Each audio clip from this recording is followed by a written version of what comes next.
અને વોર રૂમની શરૂઆત કરીએ લઠ્ઠાકાંડથી જેણે ગુજરાતમાં કલંક લગાવ્યું, ગુજરાત પર કલંક લગાવ્યું, દારૂબંધીને લઈને સવાલ ઉઠાવ્યા અને તેમાં મૃત્યુઆંક સતત વધી રહ્યો છે। અત્યારે 49 લોકોના મૃત્યુ થયા છે અને 80થી વધારે લોકો અમદાવાદ, બોટાદ અને ભાવનગરની સિવિલ હોસ્પિટલમાં સારવાર લઈ રહ્યા છે। મૃત્યુઆંક સતત વધી રહ્યો છે, પરંતુ હવે હોસ્પિટલ્સના સત્તાધીશો દ્વારા જેવું કહેવામાં આવી રહ્યું છે કે જે લોકોની સારવાર થઈ રહી છે એમાં હવે કોઈની ગંભીર અવસ્થા નથી અને બીજી બાજુ આરોપીઓની ધરપકડ કરવામાં આવી રહી છે। અત્યારે રેડ પડી રહી છે, બુટલેગરો પર તવાઈ બોલાવવામાં આવી રહી છે, પરંતુ સવાલ તો અનેક ઉઠી જ રહ્યા છે કે લઠ્ઠાકાંડ સામે આવ્યા બાદ એક્શન કેમ લેવાઈ રહ્યા છે। આ અંગે વધુ વિગત આપશે ઉમંગ રાવલ। શ્રી કૃષ્ણ, લઠ્ઠાકાંડ એક પછી એક વ્યક્તિઓના ભોગ લઈ રહ્યું છે। અત્યારે મૃત્યુઆંક 49 થઈ ગયો છે। સાથે સાથે 80થી વધારે જે દર્દીઓ છે હજી સારવાર હેઠળ છે। સિવિલ હોસ્પિટલની વાત કરીએ તો 49 કરતાં વધારે દર્દીઓ સારવાર લઈ રહ્યા છે, તો ભાવનગરની હોસ્પિટલમાં પણ 40 કરતાં વધારે દર્દીઓ સારવાર લઈ રહ્યા છે। અમદાવાદ સિવિલ હોસ્પિટલમાં એક જે દર્દી છે વેન્ટિલેટર ઉપર છે અને બીજા 2 દર્દીઓ બાયપેપ ઉપર છે અને સાથે જ 20 જેટલા જે દર્દીઓ છે તેમનું ડાયાલિસિસ કરવામાં આવ્યું છે। અમદાવાદ સિવિલ હોસ્પિટલના સુપ્રિન્ટેન્ડન્ટનું કહેવું છે કે જે અહીંયા દર્દીઓ દાખલ છે તેમને આંખમાં ઓછું દેખાવું એટલે કે રોશનીની ક્યાંક તેઓને પરેશાની થઈ રહી છે, તો ક્યાંક ઉલટીઓ પણ થતી હોય તેવી પણ પરેશાની હાલ દર્દીઓની દેખાઈ રહી છે। બીજી બાજુ પોલીસ પણ કાર્યવાહી કરી રહી છે। બરવાળા અને રાણપુરમાં 14 અને રાણપુરમાં 11 જેટલા જે આરોપીઓ છે તેમની અટકાયત કરવામાં આવી છે અને 2 બુટલેગરોની પણ પોલીસ દ્વારા અટકાયત કરવામાં આવી છે। એટલે હજી પણ આ મૃત્યુઆંક ક્યાંક વધે તો નહીં, કારણ કે હજી 6 થી 7 એવા દર્દીઓ છે કે જેમની હાલત ક્રિટિકલ છે, જે ભાવનગર અને અમદાવાદ સિવિલમાં હાલ સારવાર લઈ રહ્યા છે। જી કૃષ્ણ। જી ઉમંગ, આભાર આપનું તમામ વિગત માટે। અને ગઈકાલે ગૃહ રાજ્યમંત્રી હર્ષ સંઘવી દ્વારા કહેવામાં આવ્યું હતું કે લઠ્ઠાકાંડ છે કે કેમિકલ કાંડ એમાં નથી પડવું, જે હકીકત છે તે તમારી સમક્ષ મૂકવામાં આવી છે અને આજે સાંજ સુધીમાં કેમિકલ ક્યાંથી લાવવામાં આવ્યું હતું, ક્યાં પહોંચાડવામાં આવ્યું હતું, આ સમગ્ર રિપોર્ટ ગૃહ રાજ્યમંત્રીને સોંપવામાં આવશે અને બીજી બાજુ જે જવાબદાર અધિકારીઓ છે, પોલીસ અધિકારીઓ, તેના પર કાર્યવાહી કરવામાં આવશે। પહેલી વખત લઠ્ઠાકાંડમાં એવું થયું છે કે આઈપીએસની બદલી કરવામાં આવી છે, 2 આઈપીએસ અધિકારીઓની, તો અન્ય પોલીસ કર્મચારીઓ પર પણ હાલ કાર્યવાહી કરાઈ રહી છે, સસ્પેન્ડ કરવામાં આવી રહ્યા છે। રાજ્યસભામાં પણ આ મુદ્દાને લઈને હોબાળો મચ્યો। આ અંગે વધુ વિગત આપશે હિરેન રાવલ।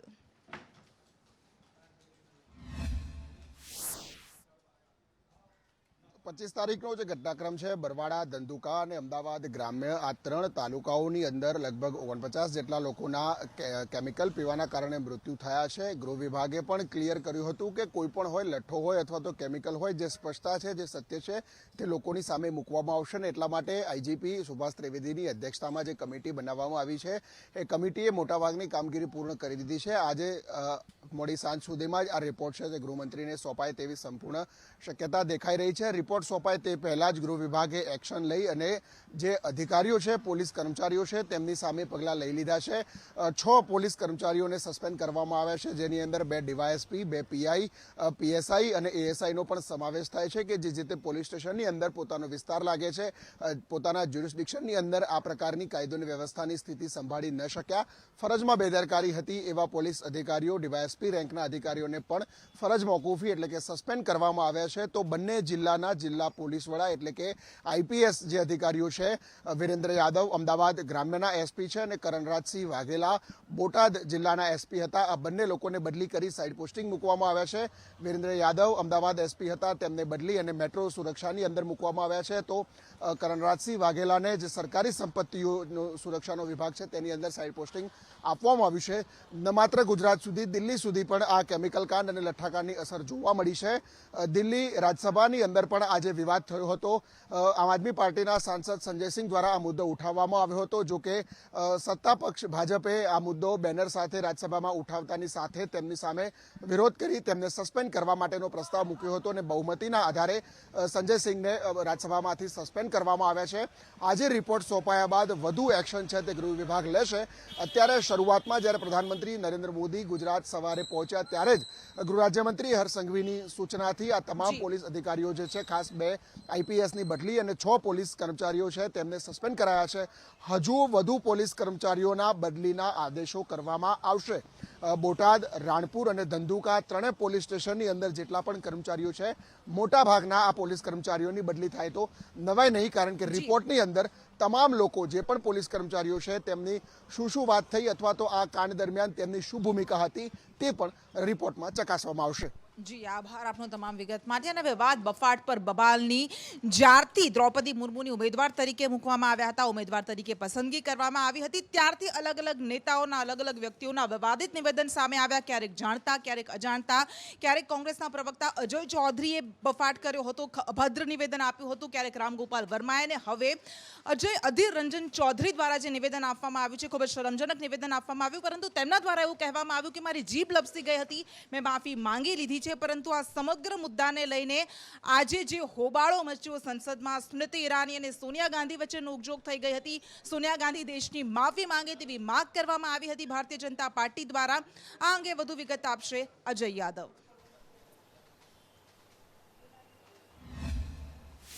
देखिए, निश्चित तौर पे मानसून सत्र का 9वां दिन चल रहा है और अभी तक देखने में ये आया था कि मानसून सत्र के 8 दिन विपक्षी पार्टियों ने महंगाई जीएसटी पे जो हंगामा किया था उसकी वजह से लगातार संसद की कार्रवाई बाधित हो रही थी। लेकिन आज पहला दिन था कि अधीर रंजन चौधरी की तरफ से जो कल स्टेटमेंट दिया गया था, खास करके महामहिम राष्ट्रपति को राष्ट्रपत्नी कहा गया था, उसके बाद भारतीय जनता पार्टी काफ़ी आक्रामक दिखी। आज की शुरुआत स्मृति ईरानी के उस प्रेस ब्रीफिंग से हुई जिसमें अधीर रंजन चौधरी से माफ़ी की मांग की गई थी और साथ ही साथ कहा गया था कि ये देश में दलितों और आदिवासियों का अपमान है और खास करके एक महिला का अपमान है। और उसके बाद जब संसद की कार्यवाही शुरू हुई तो भारतीय जनता पार्टी की जो महिला सांसद हैं वो काफी आक्रामक हुए। यहां तक इस संसद में स्मृति ईरानी का स्टेटमेंट भी आया और सोनिया गांधी के ऊपर भी आक्षेप लगाया गया, उनसे माफी मांगने की मांग की गई। और इस पे कह सकते हैं कि संसद की कार्रवाई कई बार बाधित हुई। लेकिन दूसरा सबसे अजीब नजारा उस वक्त देखने को मिला जब सोनिया गांधी एक महिला सांसद के साथ लोकसभा की गैलरी में बातचीत कर रही थी। उस वक्त स्मृति ईरानी जो कि मोदी कैबिनेट की मंत्री हैं वो सोनिया गांधी के पास पहुंचती हैं और उन्होंने जब सोनिया का नाम लिया तो अचानक सोनिया जी उखड़ गई और उनकी तरफ से कहा गया कि don't talk to me, don't talk to you.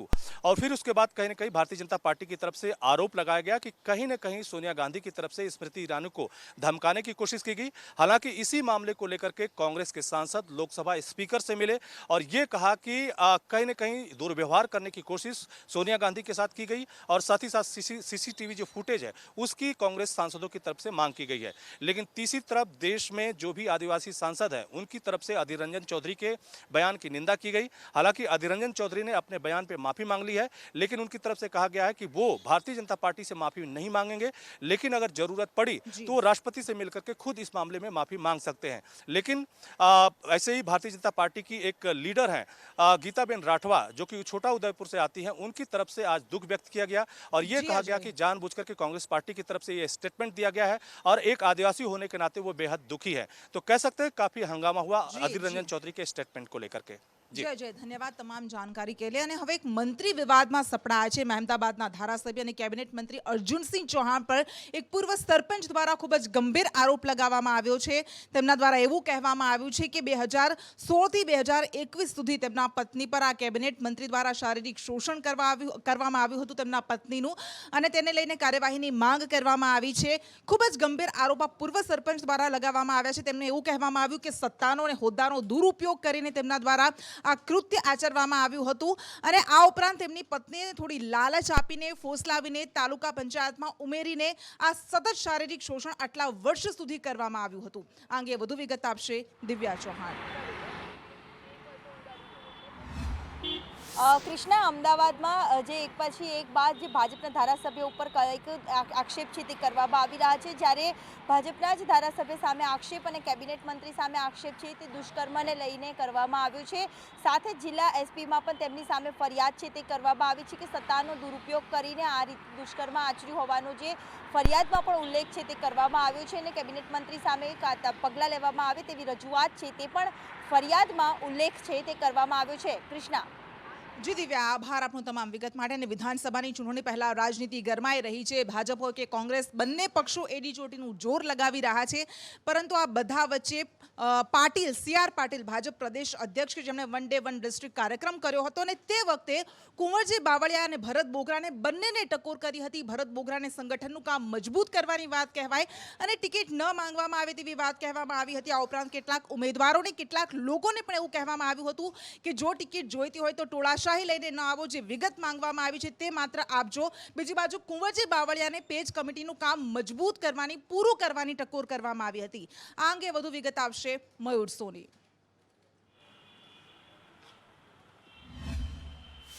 બિલકુલ કૃષ્ણ, વિધાનસભાની ચૂંટણી આવી રહી છે અને સૌથી હોટ ટોપિક જસદણની બેઠક બની છે. જસદણની બેઠકને લઈને બોગરા અને બાવળિયા બંને જૂથ દ્વારા લોબિંગ થઈ રહ્યું છે અને આ વાતથી ભલીભાંતિ પાટીલ વાકેફ છે. એટલા માટે જ તેમણે રાજકોટ ખાતે ટકોર કરી હતી કે ભરત બોગરા અને તેમના સાથીદારોએ છે ટિકિટ માટેની માંગણી ના કરવી જોઈએ, કામ અંગે ધ્યાન આપવું જોઈએ. તો બીજી તરફ બાવળિયા છે તેમને પણ યાદ અપાવ્યું હતું કે તેમની પાસે પેજ કમિટીનું જે કામ છે તે હજુ 10% જેટલું બાકી છે, એટલે આ કામ પણ તેમણે પૂરું કરવું જોઈએ. ત્યારબાદ જસદણની ટિકિટ અંગે પાર્ટી નિર્ણય કરશે, કારણ કે કોઈ પણ વ્યક્તિની ટિકિટ નક્કી નથી અને જે કોઈ પણ ટિકિટ આપવામાં આવશે તેના માટે પાર્લામેન્ટરી બોર્ડ અને મોવડી મંડળ નક્કી કરશે. માટે ટોળાશાહી લઈને અથવા તો રજૂઆત કરીને કોઈએ પોતાનો સમય બરબાદ ના કરવો જોઈએ. પાર્ટી અને સંગઠનનું કામ અને સરકારે જે કામ સોંપ્યું છે તેના ઉપર ધ્યાન આપવું જોઈએ. આ અંગેનો કુંવરજીભાઈ બાવળિયા છે તેમનું એક વ્યક્તિની સાથેની વાતચીતનો ઓડિયો પણ વાયરલ થયો છે કે બોગરા સાહેબને ટિકિટની ના પાડી દેવામાં આવી છે અને તેમને જસદણનું કામ પૂરું કરવાની તાકીદ કરી છે. એટલે હાલ તો રાજકોટની અંદર સૌથી હોટ ટોપિક જસદણ વિધાનસભા બેઠક છે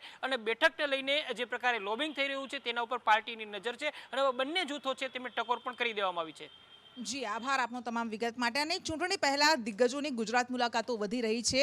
ફરી એક વખત વડાપ્રધાન વતનમાં આવ્યા અને તેમણે કેટલાક વિકાસ કાર્યોની ભેટ આપી. ચીઝ પ્લાન્ટનું ઉદ્ઘાટન કરવામાં આવ્યું, પેકેજિંગ યુનિટનું ઉદ્ઘાટન કરવામાં આવ્યું, પાવડર પ્લાન્ટનું લોકાર્પણ કરવામાં આવ્યું. આ અંગે વધુ વિગત આપશે નિકુલ.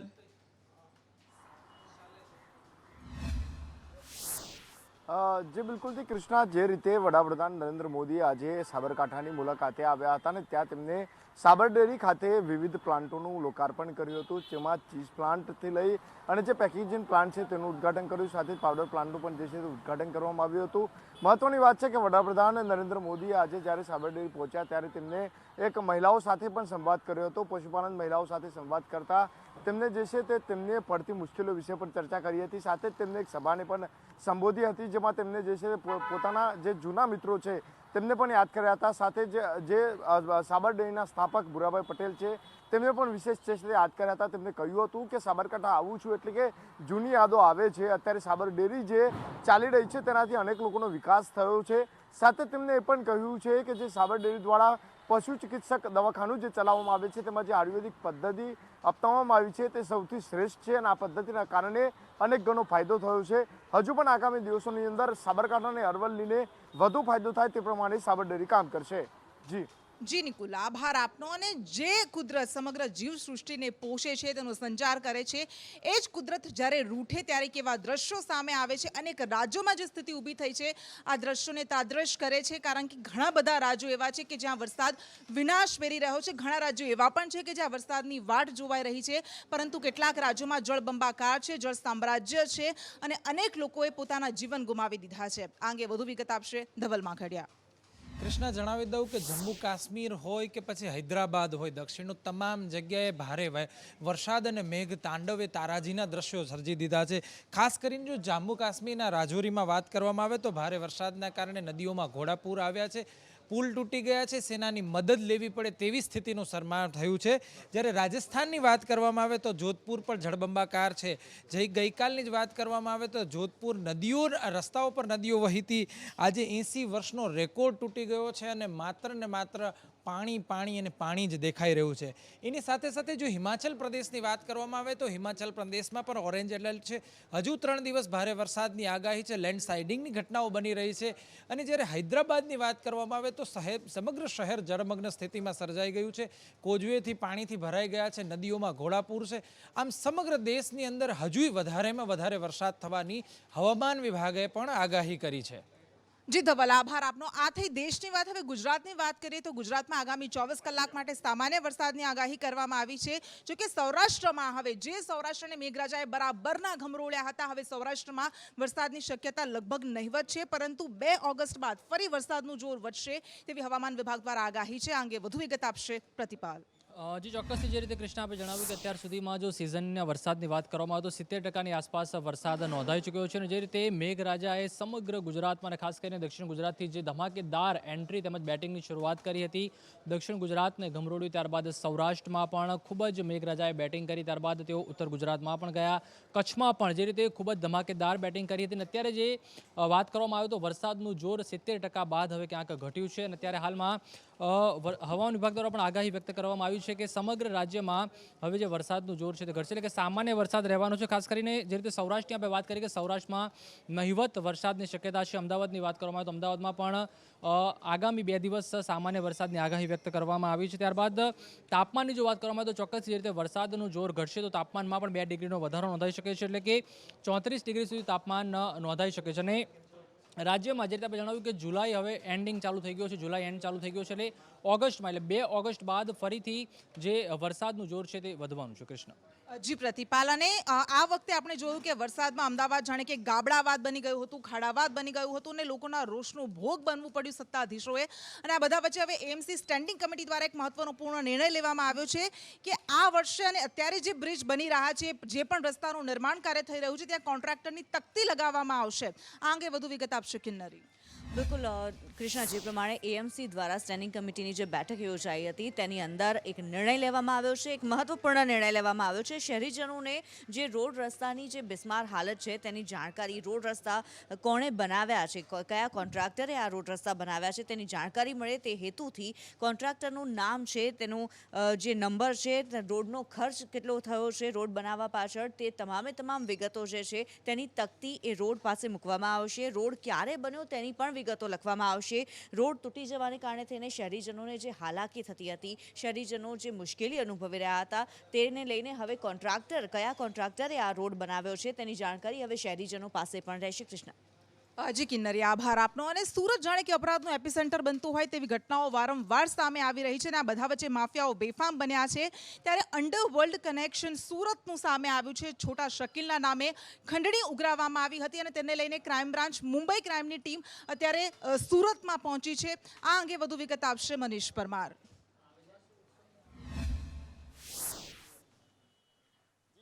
વાત કરીએ તો સુરત શહેરમાં ક્રાઇમનો રેટ વધતો જાય છે અને તેમાં પણ હવે અંડરવર્લ્ડ કનેક્શન આવી રહ્યું છે.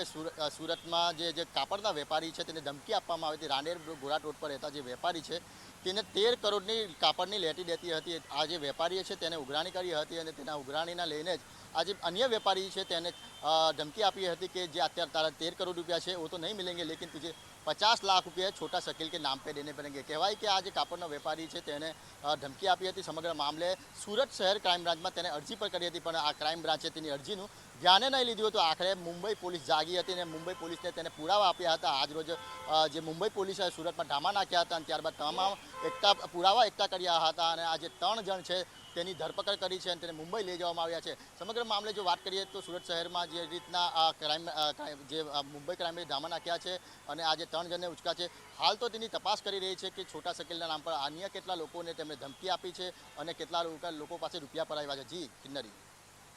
જી આભાર આપનો. અને રાજનીતિ એવા નેતાઓના કારણે બદનામ છે કે જેઓ ભ્રષ્ટાચારને આખો પોતાનો જાણે હક સમજતા હોય અને જે રીતે સરકારી તિજોરીને નુકસાન કરતા હોય છે. એક એવા મંત્રી કે જેમણે જ્યારે 2021ની ચૂંટણી વખતે સોગંદનામામાં પોતાની આવક, વાર્ષિક આવક 5,39,000 બતાવી હતી, માસિક આવક 45,000 બતાવી હતી, પોતાની પાસે માત્ર 1.5 લાખ રૂપિયા રોકડ હોવાનું જણાવ્યું હતું. તેમના જ અંગત પાસેથી 50 કરોડની રકમ અત્યારે મળી રહી છે. કરોડોનું સોનું જપ્ત કરવામાં આવ્યું છે અને આ નેતા છે પાર્થ ચેટર્જી, જેમની હકાલપટ્ટી કરી દેવામાં આવી છે, ઈડી દ્વારા ધરપકડ કરવામાં આવી છે.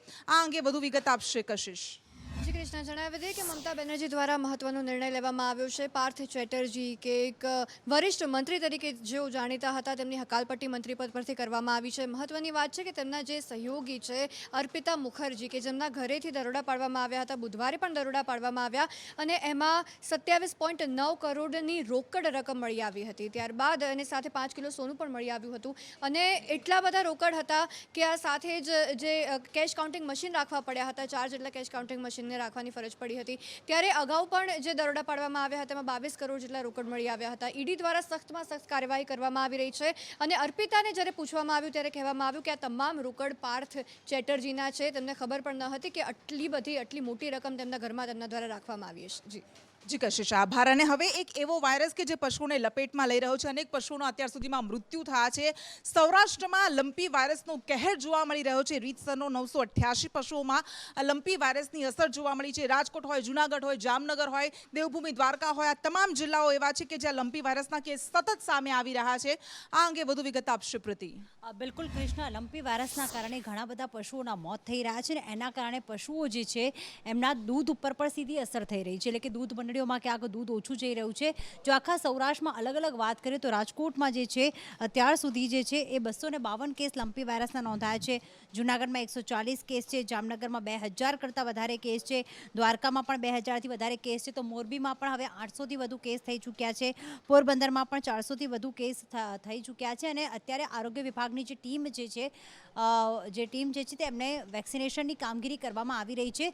સાથે સાથે હવે એક જાહેરનામું પર બહાર પાડવામાં આવ્યું છે કે આ તમામ જે વિસ્તારો છે ત્યાં અત્યારે પશુ નિયંત્રિત કરી દેવામાં આવ્યા છે. એટલે કે ત્યાં પશુઓની અવરજવર ઉપર ક્યાંક પ્રતિબંધ મૂકી દેવામાં આવ્યો છે અને 14 જિલ્લા જે છે એ નિયંત્રિત વિસ્તારો જાહેર કરવામાં આવ્યા છે, જેમાં કચ્છ, મોરબી, પોરબંદર, રાજકોટ જે છે એમાં પશુઓની અવરજવર પર જે છે એ રોક લગાવવામાં આવી છે. સાથે એવા પ્રદર્શનો થતા હોય કે મેળાવડા થતા હોય ત્યાં પણ રોક લગાવવામાં આવી છે. કૃષ્ણા.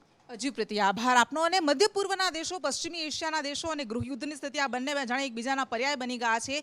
એક બાદ એક દેશોમાં ગૃહયુદ્ધની સ્થિતિ સામે આવતી રહે છે. સત્તાધીશો સામે આક્રોશની આગ ભડકી નીકળે છે નાગરિકોમાં અને ત્યારબાદ થાય છે હિંસા. ઠેર ઠેર આગ ચંપી કરવામાં આવે છે, ધરપકડ કરવામાં આવે છે, ક્યારેક મોતને ભેટે છે પ્રદર્શનકારીઓ.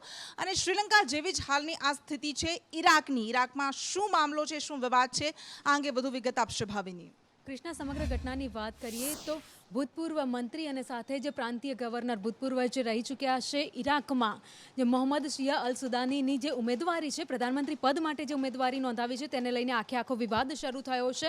લોકો એનો વિરોધ દર્શાવી રહ્યા છે અને વિરોધને લઈને લોકો સંસદ ભવન સુધી પહોંચી ગયા હતા. ઈરાકની રાજધાની બગદાદમાં જ્યાં સંસદ ભવનમાં લોકો હજારોની સંખ્યામાં પહોંચ્યા હતા અને વિરોધ વ્યક્ત કરવામાં આવ્યો. તો એટલું જ નહીં, સ્પીકરના મેઝ પર લોકો સૂઈ ગયા છે અને વિરોધ નોંધાવી રહ્યા છે, પ્લેકાર્ડ સાથે વિરોધ નોંધાવી રહ્યા છે. આવા પણ દ્રશ્યો સામે આવ્યા હતા. જો કે સદનસીબે એ વખતે જ્યારે વિરોધ કરવામાં આવ્યો ત્યારે સંસદમાં કોઈ પણ સાંસદ હાજર ન હતો.